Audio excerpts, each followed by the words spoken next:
A very good evening and thank you for joining us. Welcome to the program and welcome to this particular episode of Perspective with Josephine Karunji. Now, tonight's episode was a conversation that took place in Accra, Ghana a couple of weeks ago, and the conversation was on violence against women online. It took place during the Forum on Internet Freedom in Africa 2018 that was organized by CIPESA. Let's take a look at what that conversation brought out. We had panelists from different countries, and of course, even our studio audience covered a wide range of people from different African countries. Let's get into it.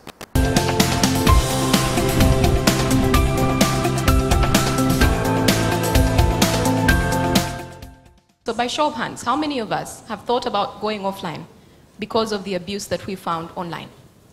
Do we all agree that there is gender-based violence online?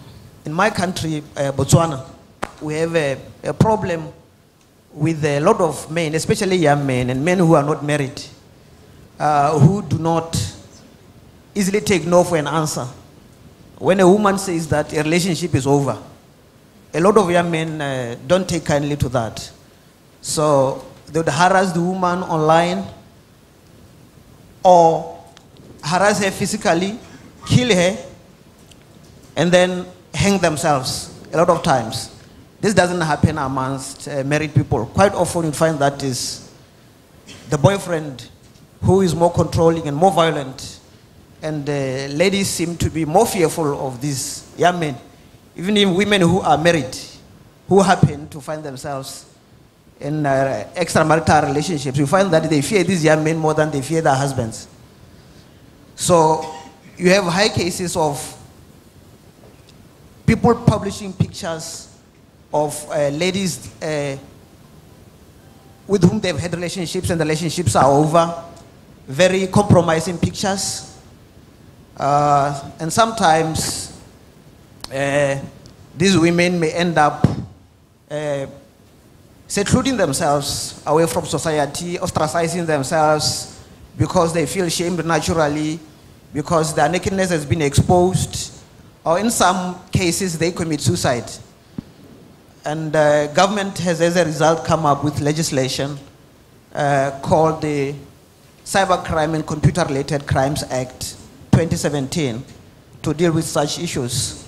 Well, listening to what you're saying, and I'm thinking of an example from my country in Uganda where a young man was stalking a member of parliament, sending her love messages and things, and he was arrested, and because she reported it and sent messages and showed evidence of what he'd been sending her, and he was arrested and put in jail. But we had a good section of people online saying, making light of it and saying, now they're arresting people for sending love messages, now they're arresting people for saying they like somebody, you know. So do we understand, can we actually see online violence and define it and say that is online violence? What indicates that this is online violence? Okay.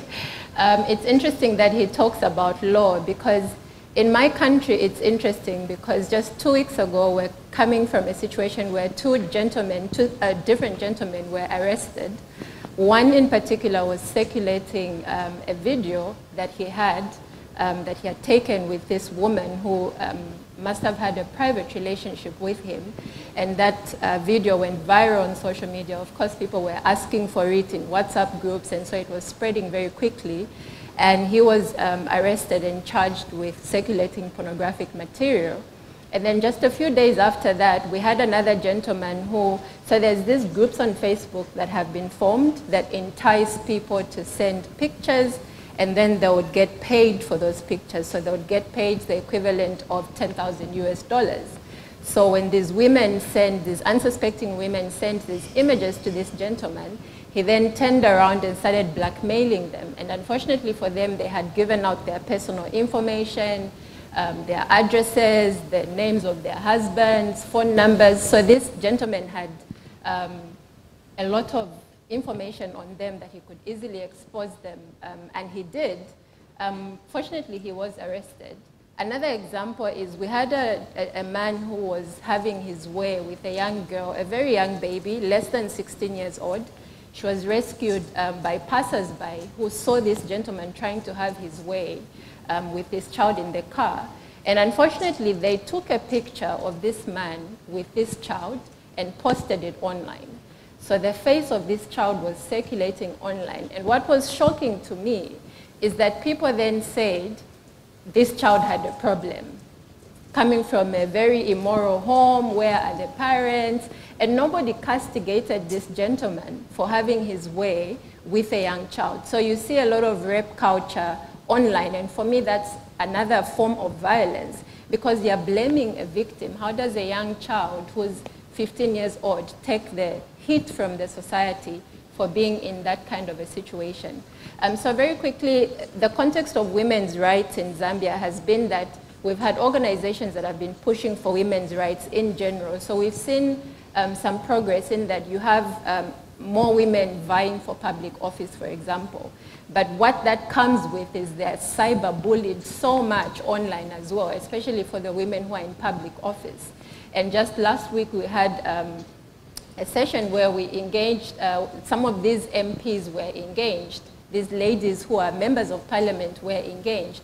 And they really had so much to say about how much they are portrayed negatively online and just ridiculed in public through social media. So for example, we have a Minister of Education who's a lady, and when she pronounces a decision that government has made in her capacity as Minister of Information, Minister of Education rather, people will go and create memes, or people will go and say, you know, since she feels she's powerful, let's discuss man to man. So they'll create images of her where she looks like a man, or they'll distort her image, and that image circulates and it goes viral and stuff like that. So we've seen a lot of increase in those kinds of events where women in public office are cyberbullied, and also identity theft. So you have people that steal pictures of women, and those pictures end up on a porn site, and then husbands in their homes beat them up. So as a result, there's increase in gender-based violence in the home as a result of these pictures or personal information that has been stolen and ends up on a compromising site. So there's no doubt that there's violence online. There's absolutely no doubt, and that women are at the receiving end of that kind of violence. And in the context of law, I would like to hear from other countries, but in my own country, it's so difficult because Zambia is governed by statutory law. But that statutory law is applied side by side with customary law and practice. And in my country, customary law treats women as inferior or minor in terms of citizenship. We're second-class citizens according to customary practice. So a lot of the lower courts, they administer or apply customary law. So when you take an issue, for example, where you are facing violence in your home, in your marriage, land rights, property rights, things to do with your children, you're going to the lower courts, and those courts are going to apply customary law. And so already you are disadvantaged just on the basis of your gender because you're treated as a second-class citizen. So that also then affects how much regulation is coming on in terms of online. So if you have, sorry, I know I'm taking a bit long, but if you have regulatory authorities say we can prosecute online abuse and violence, you're still going back to the same courts that treat you as an inferior citizen because they're applying a different kind of law. So I'd like to hear what the context is in other countries. Okay, we'll be hearing from the other countries later on when we open up for questions and answers. But when you speak about the 16-year-old girl who, when the picture went online, people began to say, what kind of family do you come from? We find that that happens a lot, that there's a lot of victim blaming, especially when it is the woman. Why do we think that people will very quickly say, and even if you go to a police station and say, this happened to me, they'll say, what did you do? You must have done something for what your husband or what this stalker did, or you must have encouraged him in some way. Why do we think that they're quick to blame the victim? Well, I think to a large extent, it's simply because that is what happens offline. You see, the online world is just a reflection of our offline realities.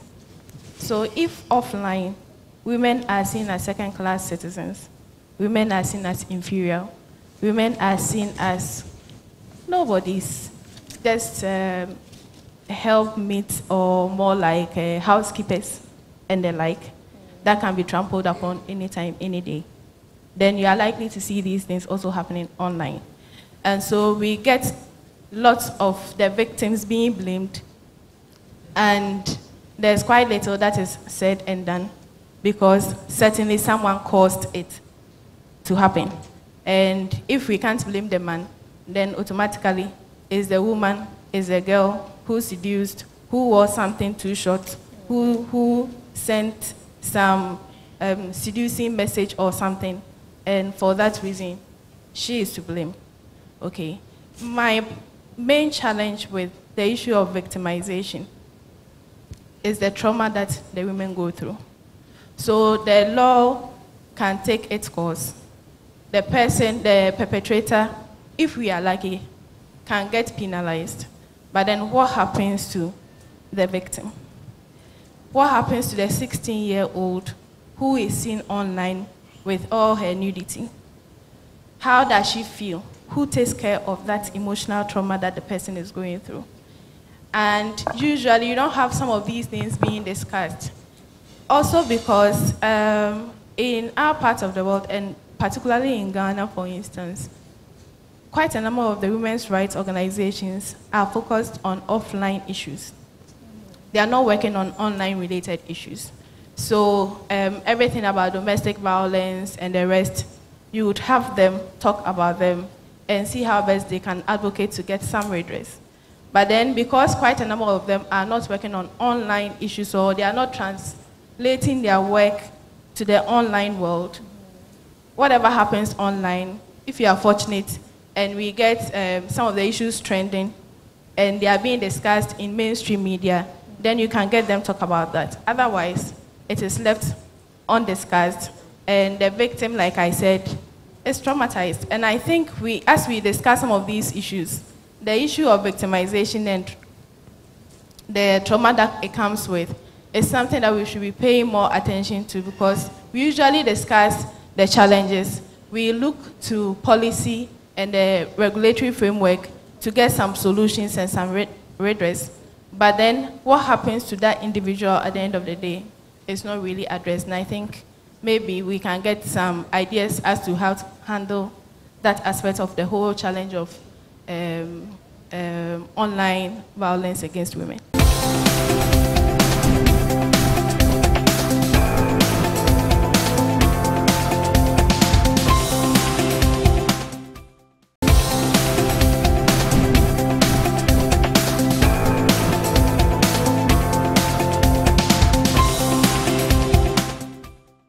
As a woman, when this happens to you, you actually understand it, you know what's happening.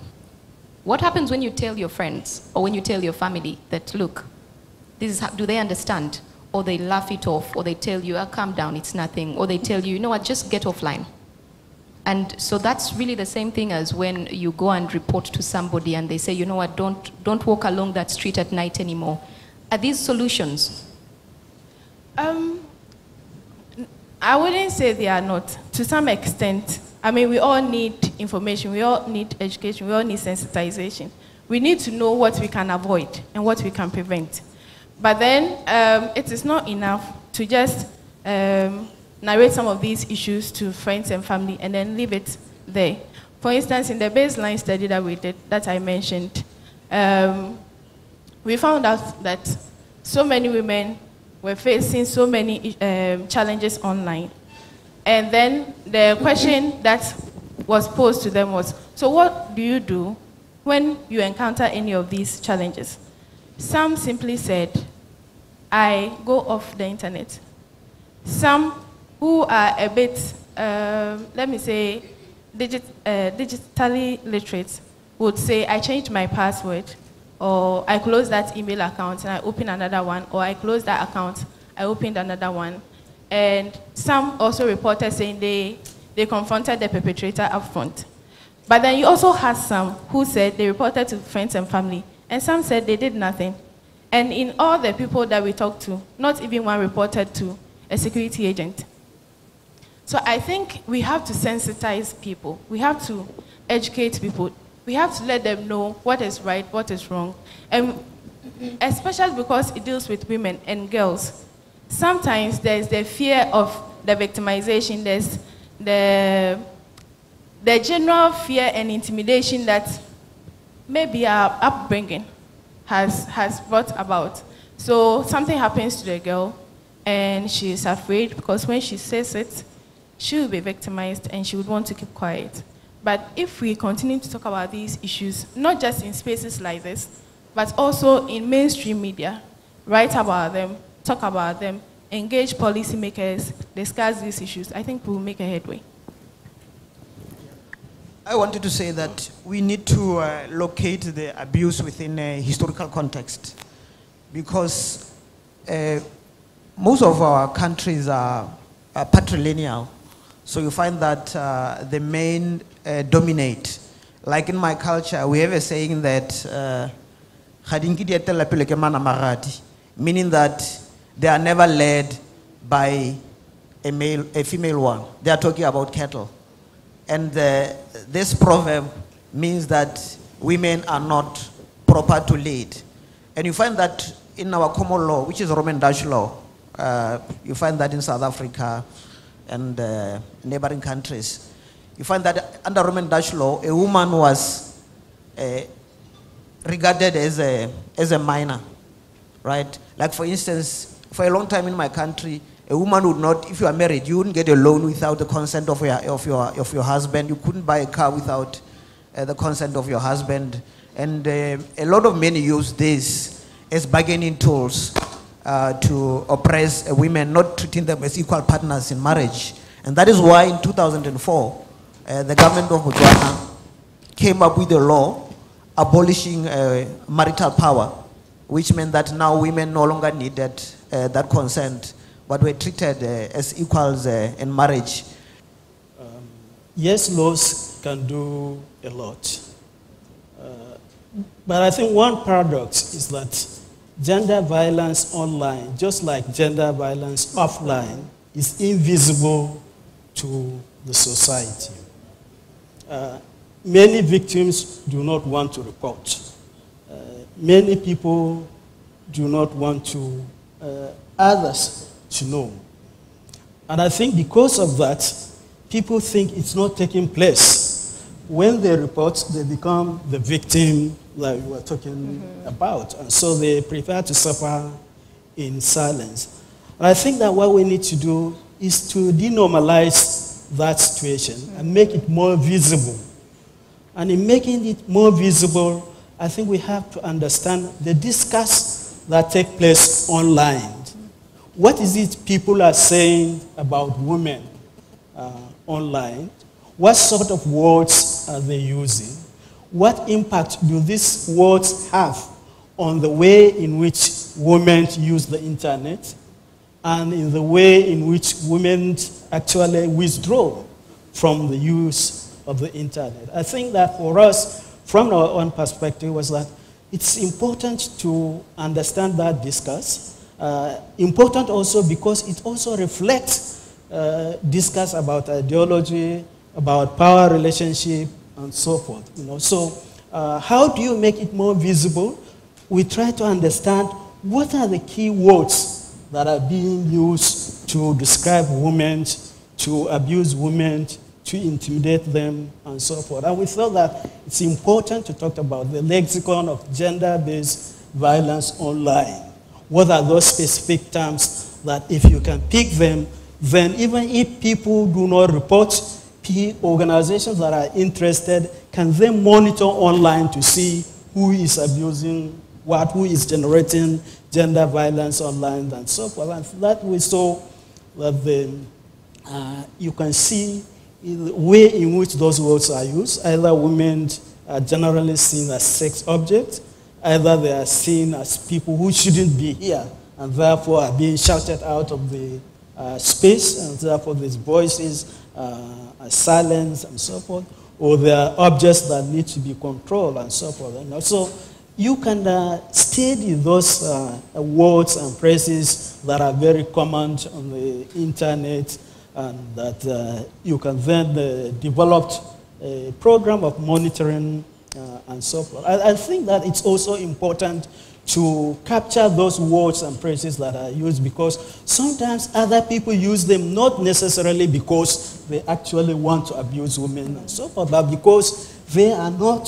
sensitive to the meanings and the interpretations that those words are given. So for us, I think we think that the discourse that they take place online need to be unpacked and made it available to the citizens, to the public, so that they can understand the way in which words and phrases impact on the use of internet by women. All right, thank you very much. And I'm going to come back to that point that you've just made, because I wanted to, in relation to it, find out if you think that social media organizations are actually doing enough, even after we get the words that are constantly used by abusers. Do you think that they're flagging them? Do you think that they're tagging them and pulling down these posts? But we're going to come to that. So we know that the intention of an abuser is probably to shame and then to silence. And we find that most women will then get offline, or they'll go silent, they'll mute themselves. So how do we know that these biases exist and take the negative societal norms, rethink how to tackle the inequality online? How do you take a platform that is being used against you and use it for yourself? So we've seen things like Me Too, we've seen the hashtag Me Too, we've seen the hashtag men call me things. What more can we do? How do we use these platforms to help ourselves? Okay, I'll quickly take on that. I think it comes back to what you asked. You said, what happens when you tell someone you've been violated? What do they say to you? Even in an offline environment, if I tell a mother, a sister, I was abused, I was violated, what will they say to me? And in most cases, you find in a country like mine that has been declared a Christian nation, they'll tell you forgive. In a country like mine where culture and tradition requires that you're respectful, they'll tell you don't embarrass the family, let's keep it within, let's discuss it, and stuff like that. And you see that same kind of attitude online. So when you call someone out online and say you are being abusive, I can guarantee you there's almost always another person who will come to that person's aid and say, no, but he wasn't being malicious. They'll come to that person's defense and say maybe the victim did something, or maybe the woman said something that provoked that person to react in the way that they did. So I think that social media provides a great platform for us to, first of all, call out the behaviors that we see being abusive. And I, for one, I will not spare you. If I note that you're being very demeaning, derogatory to women online, I will tag you, and I will tag your friends who come to defend you and call you out. And I think that's one way for people to know the behaviors that are not acceptable online. It's to directly challenge the person for why they have the kind of stance that they have on women. The second thing, I think, is to counter it. I think online you hear statements like, oh, women are weak, you guys are just, you are very cheeky in the way you talk back to people, you are very cheeky in the way you dress, so you deserve whatever it is that comes to you. Or you hear things like our women. And personally, if I hear you say, who is abusing our women? For me, already that's a flag. That's problematic because I do see some kind of entitlement there because we are not your women. I'll just point out that in Uganda we have a song that goes like, my woman is my property. But carry on. You know. So I think that it's important to be so sensitive to the subtle ways that people claim entitlement over women. And once you start being sensitive to those things, you can then tell how someone's thought pattern is and how the conversation is going to end at some point. So you notice this online when someone shares a story about rape and says, I was raped at the university, as a result I went into depression, I gave up on school. If you go through that thread, I can guarantee you, you will find someone, it sounds absurd, you will find someone defending rape and violation. So I think that individually calling out some of those people helps, and also reporting. I think I don't know about other countries, but recently I learned that in my country, one of the regulatory authorities actually has the capacity to conduct digital forensics. And some women were not aware that you can actually report violations online. And if someone is cyberbullying you or attacking you, you gather that evidence and you go and report it. So I think talking about it, flagging it, highlighting it online is good, but actually reporting, personally, I would want to test the systems and report and see what kind of action would be taken and if a person can be redressed for their behavior online or prosecuted for their behavior online, and then use that as an example to would-be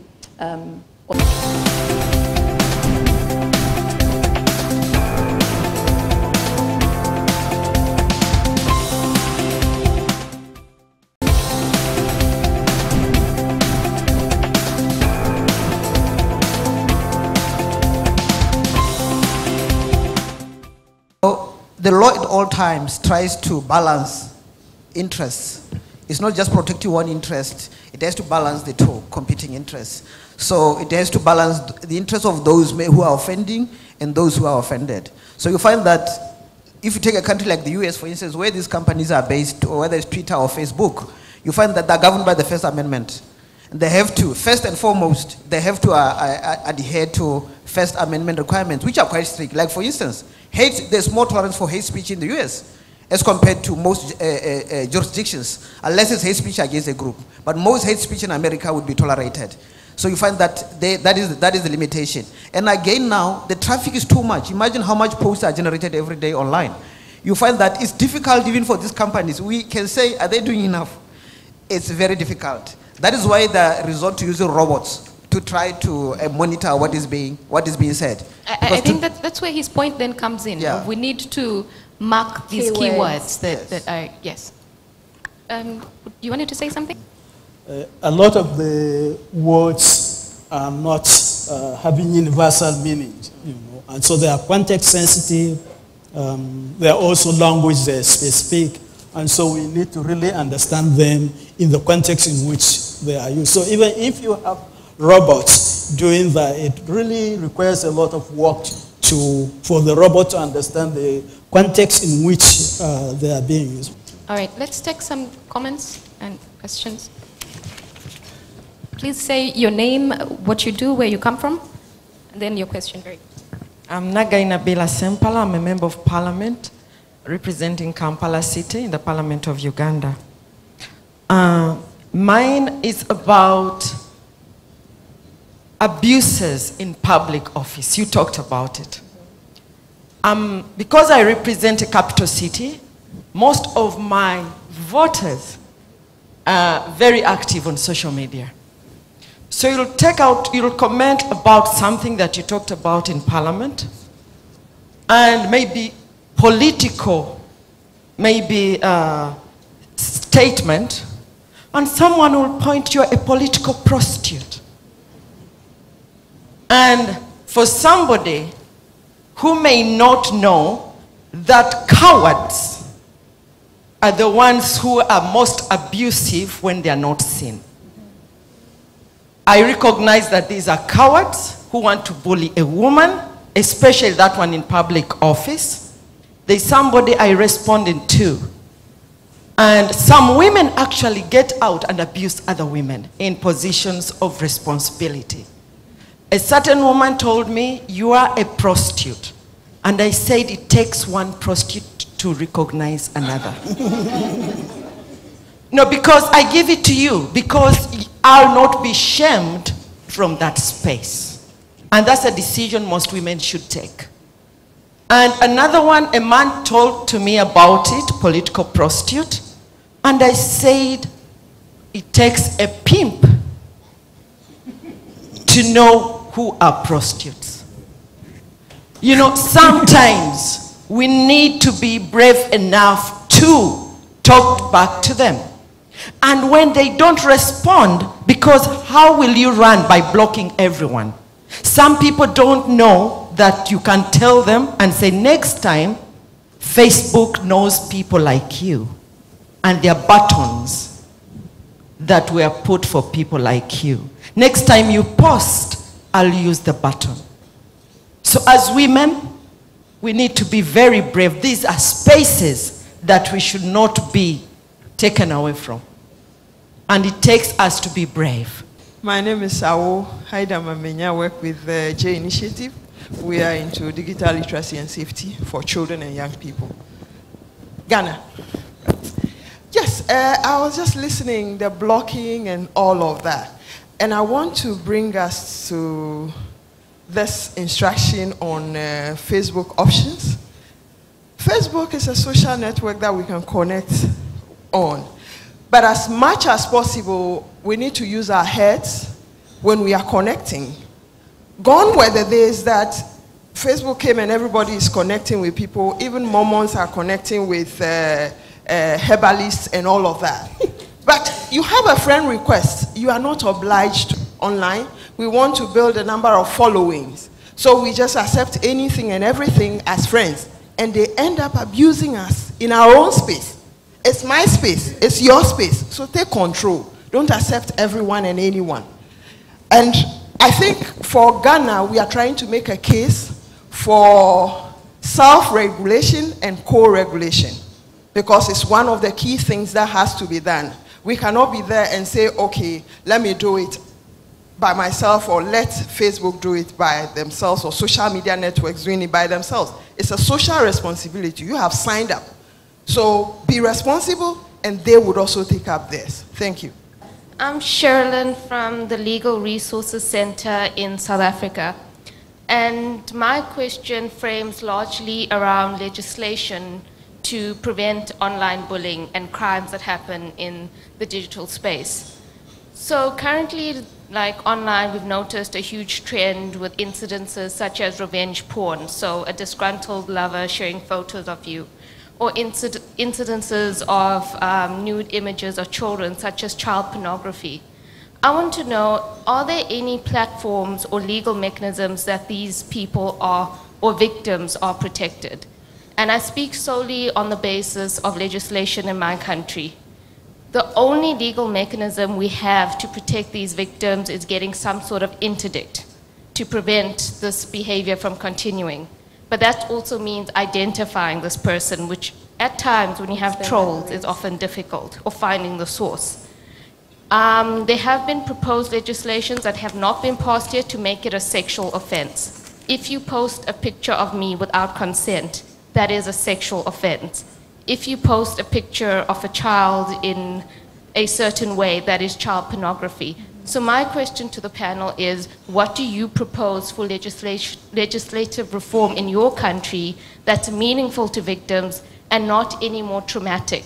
Because our current mechanisms in South Africa, such as getting an interdict or going to court to prevent behavior, these documents are still public. It's still in the public domain. My name is Mai. I'm from Egypt. I work for Vodafone. In Egypt, actually, we have lots of incidents regarding women violence. One of my friends refused someone who proposed to her. She refused them. And after that, he took her picture, posted online on a page, wrote her number, mobile number, and said, this is a number of a prostitute. Yeah. And in Egypt, we don't have any laws to prosecute this one, so nothing happened. Only until her uncle talked to him and threatened him. So we have lots of these issues in Egypt. We don't even have any organization that can handle women and like doing awareness or talking with these victims, like psychiatrists and so on. We don't have something like this. My name's Nikita Kwashi, and I'm a British Ghanaian student who's working for the Network for Women's Rights in Ghana. And one of my points was the earlier reference that women's rights organizations don't really focus on online issues. And I think this is true, but then I also think that it overlooks the reality that the gendered abuse that occurs online comes from like the patriarchal systems and norms that operate in society in general, and which allows like a gentleman here to get up and talk about men suffer too when, I mean, gendered abuse and violence goes unreported more so. Also, I wanted to ask how much focus should we give on definitions and defining, for example, online violence, especially in the era of Me Too, Time's Up, when the idea of something like sexual harassment is now up for contention. How much focus should we give on, to saying online sexual harassment is this, that, this, and if we do define it, does it limit the kind of reporting that women? For me, I think much as we want internet freedom, I think we have recognized that it is important that it is regulated. And I would want for us to learn lessons, for example, for those who have cyber crime laws in place, so that in our countries we can benchmark these laws and see whether we can put them in place. Basically, to protect. You know, in the Constitution of the Republic of Uganda, and I think in many other constitutions, and also in the UN Declaration, in the enjoyment of your rights, you are not supposed to infringe on the rights of others. The government has, as a result, come up with legislation called the Cybercrime and Computer-Related Crimes Act 2017 to deal with such issues. You've got cyber harassment in some of the provisions in the Act, cyber stalking, offensive electronic communication, and some of these provisions in this law are very quite tough. The punishment is very high. For instance, with offensive electronic communication, which is Section 18 of the Act, a person who willfully or maliciously or repeatedly uses electronic communication of an offensive nature to disturb or attempt to disturb the peace, quiet or privacy of any person with no purpose to legitimate communication, whether or not a conversation ensues, commits an offense and is liable to a fine not exceeding 20,000 pula, which is about $2,000 US dollars, or to imprisonment for a term not exceeding 1 year, or to both. You can see these are tough measures. And for me, from a legal point of view, what is interesting is that this is a strict liability offense, because it doesn't care what the intention was. As long as, even if the communication does not ensue, you are still liable. As long as you had started it, even though it didn't come to a conclusion, you can be tried and you can be convicted under this provision. Of course, this is in my view, it's a good beginning. Though when you look at it deeper with the legal eye, you'll find that the issue of proportionality, for instance, may arise when this comes before maybe the High Court or the Court of Appeal for interpretation. Yes, so okay. That's an issue for another day. But I think it's a good beginning from the point of view of government. Nice. If we focus on lawmaking, you are actually going to run into the trap of getting government to stifle freedom of expression and so forth. Take it all around the countries. Most countries that have hate speech legislation, it's usually the poor people who are actually victims of those legislation. So I think for me, the more we discuss other strategies and the less we talked about lawmaking, the better for us. And I think that raising awareness is critical for us to do. Increasing the skills of women on how to remain safe online is critical to do. Engaging with Facebook, Twitter, etc. is an important thing to do, because that should bring us to the negotiation table. That will tell us what we want and what we want them to do and so forth. I think that is instructive. I think this should be my last statement. The Facebook regional representative here in Ghana, I listened to her in Lagos, and she said that there's too much violence coming out of Africa. They see it on face. But that Africa has the least reporting profile. In other words, that we don't actually take advantage of what even exists. And I think that this is a question of skills and question of awareness, and I think that these are the areas for me where we need to focus more attention so that we can deal with these issues. Thank you. There's a lady who talked about how much should we pay attention to defining what harassment and what abuse is. And I think that it's important for us to realize that all the discussions that we have should be on a human rights approach as opposed to lawmaking, like they've already mentioned. If we centered everything on human rights, then it would be so much easier for us to counter the violence that is taking place on the internet as well as offline. So I think that there's an opportunity for us to popularize and democratize some of the instruments that already exist that speak to oppression. So there are a lot of international declarations that some of our countries have signed to.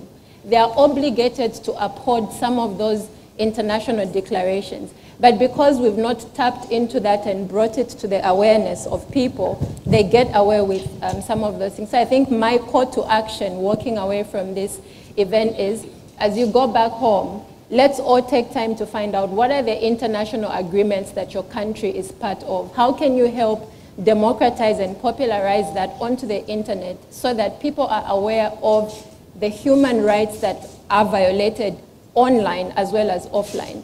So if we take a human rights-based approach to countering violence, then there will be no issue of men versus women or women versus men. It would just be, look, there's a violation here, it's a human rights violation, can we deal with it? So I think that's my call to action. The issue of counter-narrative. It's very good that we all get into it, but then we also have to be very careful. In as much as we are sometimes enraged by some of the things that happen, we should also be cautious in our approach. Otherwise, we take the focus off the issues and then it becomes an attitudinal issue. So instead of people supporting the counter-narrative, they are rather thinking about the attitude of the people who are doing the counter-narrative. We have a typical case here in Ghana about a Pepe Dem ministry. More like it's a group of ladies who are trying to counter the narrative as we have it. But then it ends up that the attitude and the insults that come up with the advocacy takes the shine off the issues, and then everyone is talking about their attitude to the whole issue, and then it just blur the whole discussion. And that was our episode for Perspective for this week. Thank you so much for your company, and coming up is NTV Weekend Edition. Keep it NTV.